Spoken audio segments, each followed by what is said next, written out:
நாம் இந்த இடத்துக்குள்ளேயே இங்கே உட்காந்து இந்த ஊருக்குள்ளேயே பணி செய்கிறவன் இல்லை.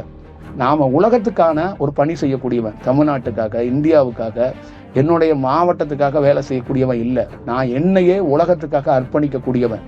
இந்த உலகத்துக்காக நான் பணி செய்யணும்னு நினைக்கிறேன். கண் கால் எந்த பக்கம் திசையில் கண் காட்டுதோ அந்த பக்கம் கால் நடந்துக்கிட்டே இருக்கும். அது எந்த பக்கமாக வேணாலும் இருக்கலாம். காடுகளாக இருக்கலாம், மலைகளாக இருக்கலாம், குகைகளாக இருக்கலாம். எந்த திசையை நோக்கி போவேன்னே தெரியாது. போகப்படணும். உலகம் முழுக்க ஒரு செயல் வடிவம் கிடைக்கப்படணும். எங்கேயுமே போல வீட்டுக்குள்ளே இருந்தாலும் என்னுடைய செயல்பாடுகள் வெளியில் இல்லாமல் உலகம் முழுக்க இந்த பரவலை, இந்த செயலை உருவாக்கணும் அப்படிங்கிறதுக்காக தான் முன்கூட்டியே இந்த இடத்த கொடுக்கணும்.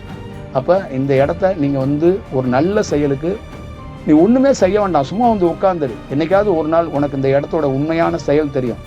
அன்னைக்கு தெரிஞ்சுக்குவ. நீ என்ன உன்னுடைய அறிவை வேணாலும் செலுத்து, என்ன நீ ஆராய்ச்சி வேணாலும் இந்த இடத்துல பண்ணு, இந்த இடத்துல நீ தோத்து போயிடுவ.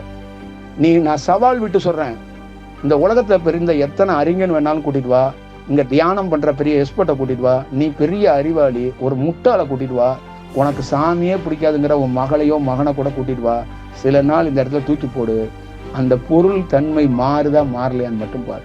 அவங்களுக்கே தெரியாது. கடைசி அவங்க தோத்து போயிடுவாங்க. சும்மா வந்தவங்க அப்படின்னு ஒன்று இருந்தான்ல, சும்மா நடந்து போகும்போது ஒரு காலில் வண்டியை விட்டு ஏற்றினாங்கல்ல, அந்த மாதிரி இந்த இடம் ஒன்று ஏற்றிட்டு போயிடும்.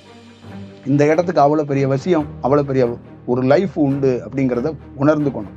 அப்போ இன்னைய நாள் இந்த உலகத்துக்கு என்னையே நான் அர்ப்பணிக்கிற நாள், என்னையே கொடுக்குற நாள். இது உலகம் முழுக்க ஒருத்தருடைய அனுபவம், ஒருத்தருடைய செயல்பாடுகள் உலகம் முழுக்க கிடைக்கணும்.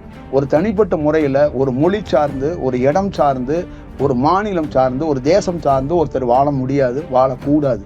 பல ஞானிகளுக்கு, பல பேர்களுக்கு, பல தியானத்தில் பண்ணவங்களுக்கு, குறிப்பிட்ட பேர்களுக்கு ஒவ்வொரு இடத்துக்குள்ளே வாழ்கிறதுக்கான ஒரு வாய்ப்புகள் கொடுக்கப்பட்டிருக்கு. ஆனால் நம்மளை பொறுத்தளவுக்கு வெவ்வேறு தன்மைக்குள்ளே செயல்பட வேண்டிய ஒரு சூழல்.